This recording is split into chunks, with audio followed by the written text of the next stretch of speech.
Good morning. Good morning, everyone, and good to see you all here today.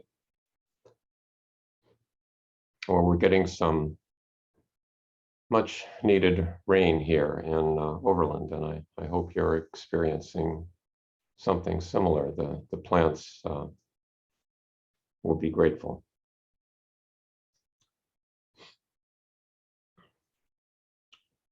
So for the last few sessions, we've been talking about the precepts, sort of the moral guidance that the Buddha provided us. And we talked about not killing, not stealing, not lying,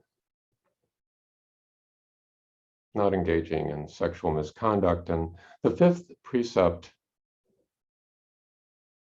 can be a little problematic for some people. It's sometimes stated as abstaining from intoxicants. Well, what does that mean? Well, as with the other precepts, we'll kind of carry this back through various versions of it that have appeared, starting with the early Pali Canon and the words of the Buddha.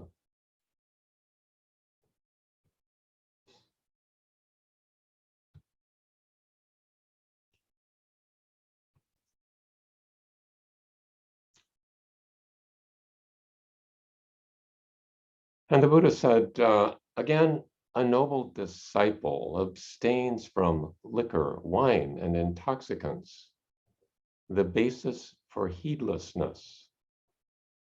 By abstaining from liquor, wine, and intoxicants, the basis for heedlessness, the noble disciple gives to an immeasurable number of beings freedom from fear, enmity, and affliction. He or she himself, in turn, enjoys immeasurable freedom from fear, enmity, and affliction.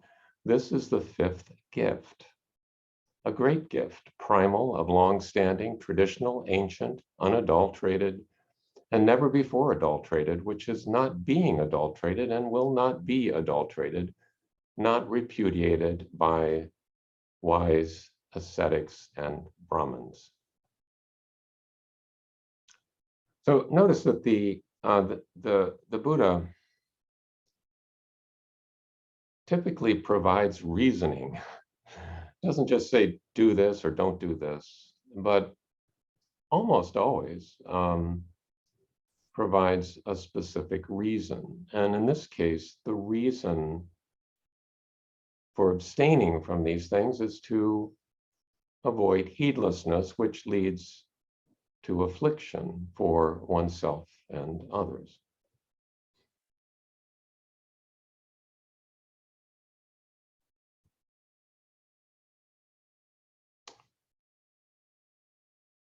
So in the Brahma Net Sutra, a Mahayana sutra, probably composed centuries later,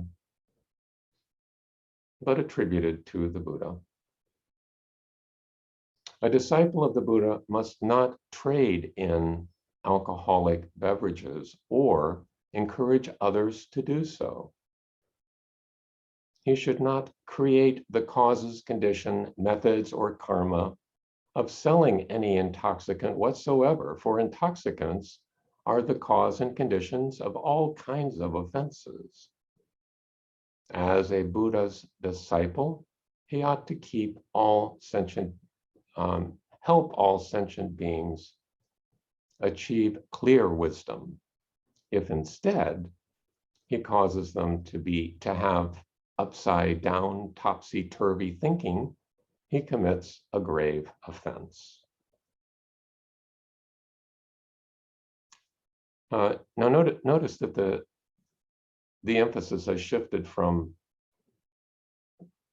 consuming intoxicants to buying and selling them, a trade in intoxicants.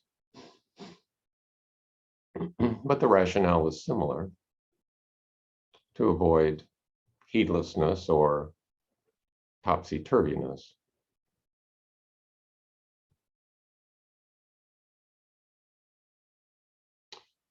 And Dogen, in one of his fascicles about the precepts, simply states not to sell or buy alcohol. In the West, at the San Francisco Zen Center, the fifth precept is stated, I vow to refrain from intoxicants.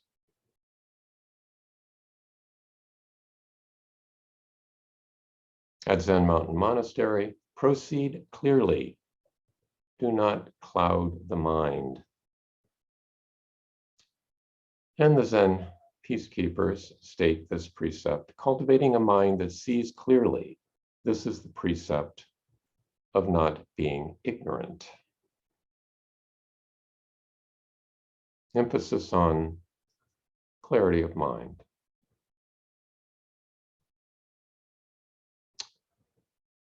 A statement attributed to Bodhidharma, self-nature is subtle and mysterious. In the realm of the intrinsically pure Dharma, not giving rise to delusion is called the precept of not giving or taking drugs.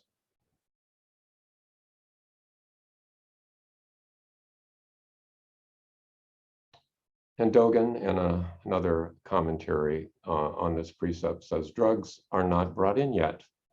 Don't let them invade. This is the great light.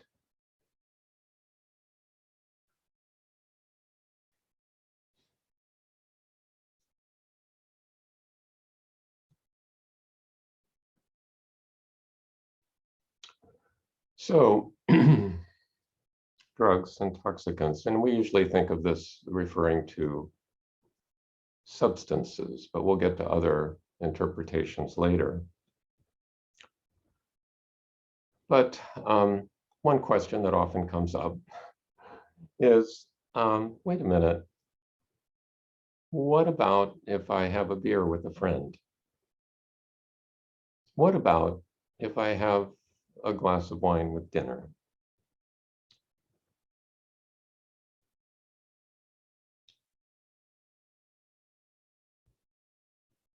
Well, they're all, if you sort of go back to the original reasoning for this precept, you could ask the question, does that cause heedlessness?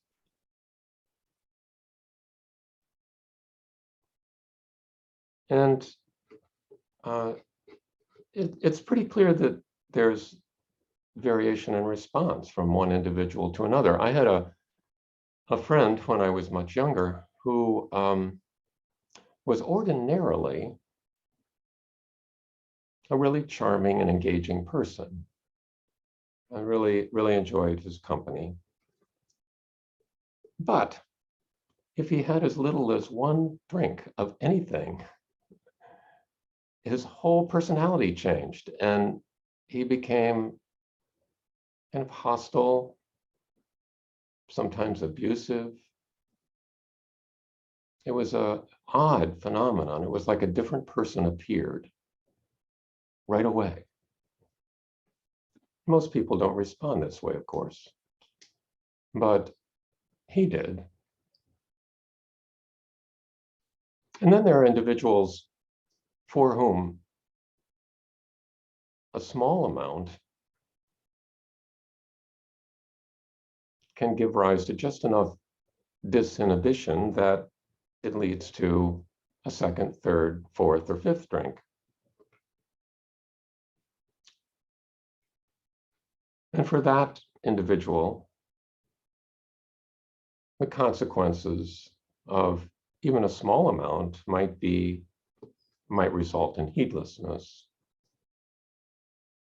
and harm to oneself or others.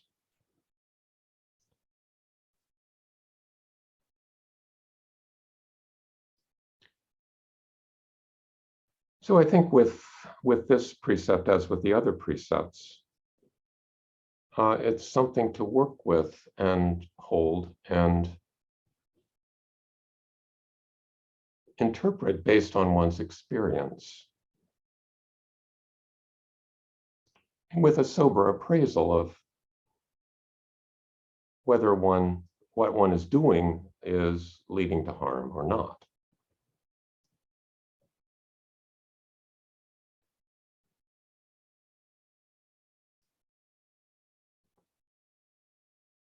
Now, there are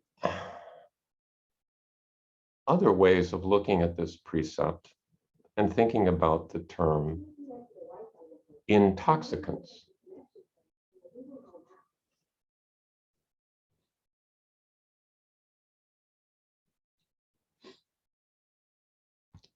Let's just look at the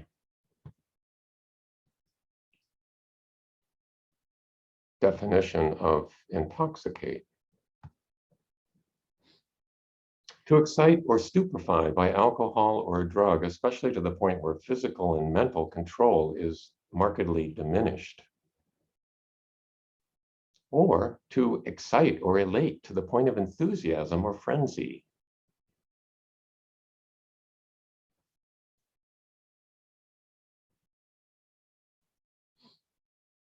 Are there other things that can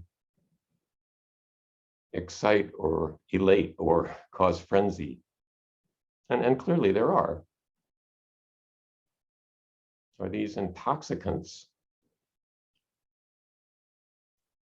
Well, what do you think? I mean,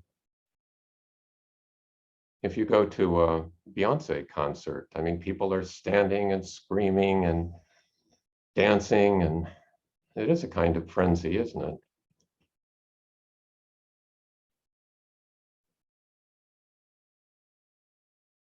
But is that harmful?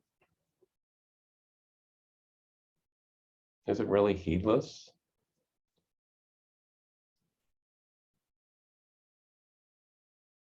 And you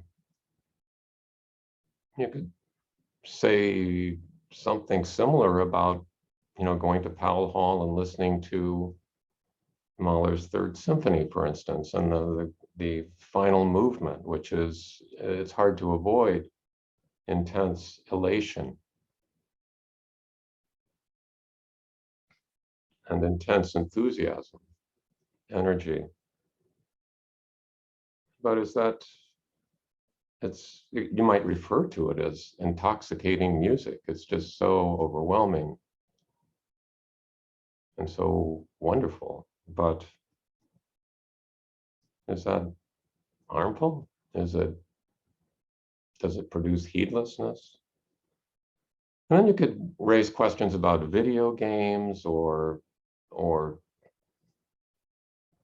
binging Netflix or scrolling through Google News or Facebook pages, various things, all kinds of things, activities that um, can lead to a sort of frenzy in a way.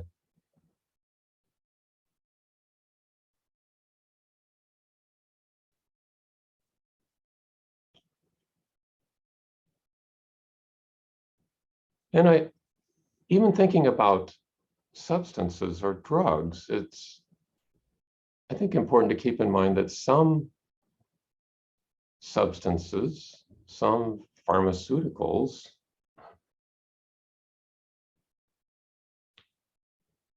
actually improve heedfulness.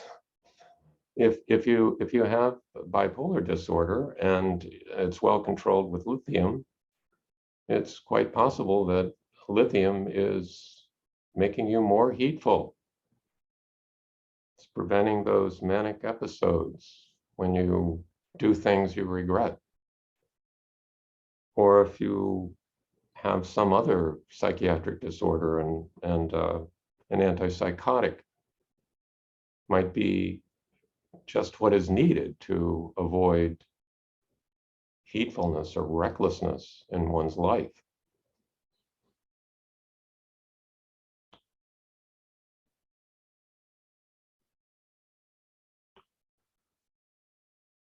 So there's a kind of a amusing story that Tipton Chodron tells. She is a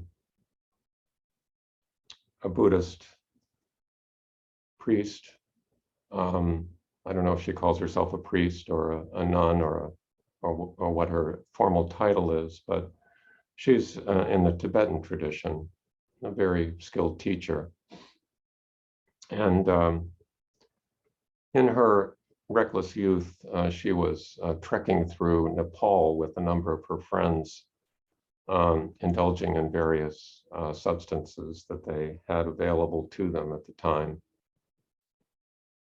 And they encountered a Tibetan monk who spoke English and had a conversation. And they asked him about drugs, hallucinogens, and what he thought about that, since he had such deep experience with mind.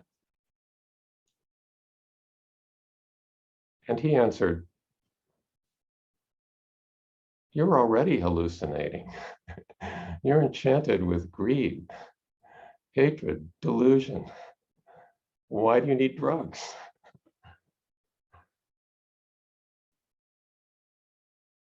So that's something she remembered for many years.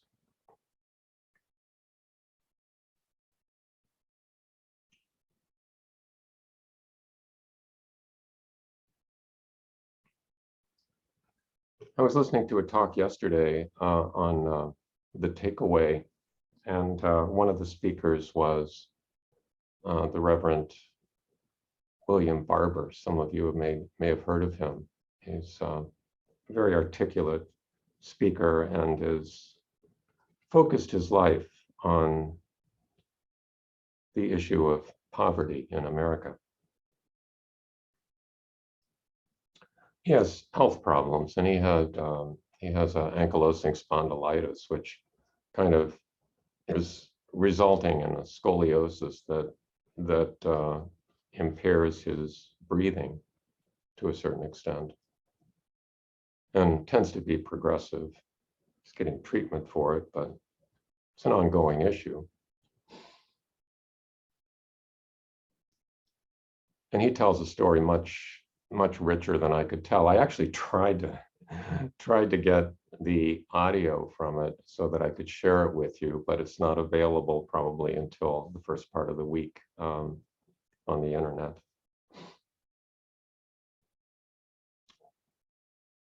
But basically, he concludes that the breath is too precious to waste it on lying or to waste it on hatred, to waste it on animosity. And I think in a way, the Buddha is advising us with these precepts, particularly these first 5 precepts that apply particularly to lay people, that the breath is too precious, the life is too precious to waste it on killing and lying and stealing, sexual misconduct, and intoxication.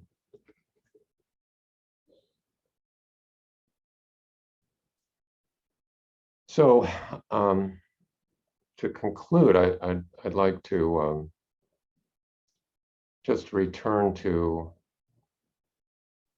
that discussion that the Buddha had with his son at 18 years of age, Rahula, when his son was a novice monk, or actually he had been a monk for several years by this time. Oh, I'm sorry, he was 7 years of age actually when this instruction took place, and he was a novice monk. But after telling Rahula not to lie, basically, to be honest with himself and with others, he generalized this to actions of body, speech, and mind. And I guess taking intoxicants is a bodily action. And he said that whatever bodily action you desire to do, Raula, of that particular bodily action, you should reflect. Now, this action that I desire to do by word, would this, my bodily action, be conducive to my own harm, or to the harm of others, or to that of both? Then unskillful is this bodily action, entailing suffering and productive of pain.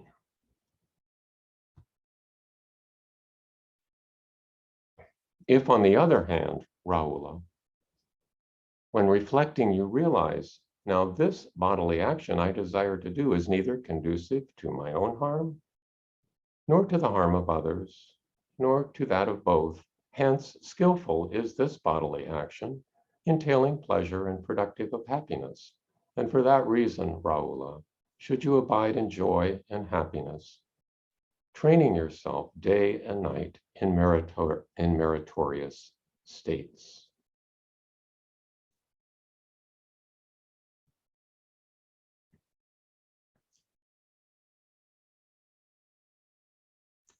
So I guess we're left with this precept of,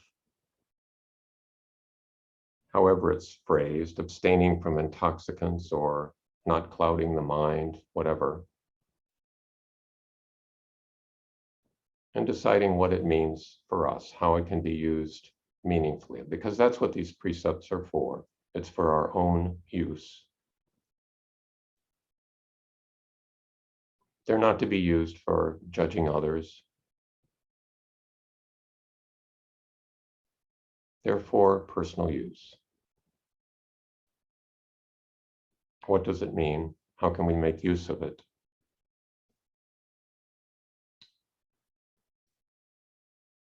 So I think I'll stop there, and we will break up into groups. I think, well, we'll figure out how many.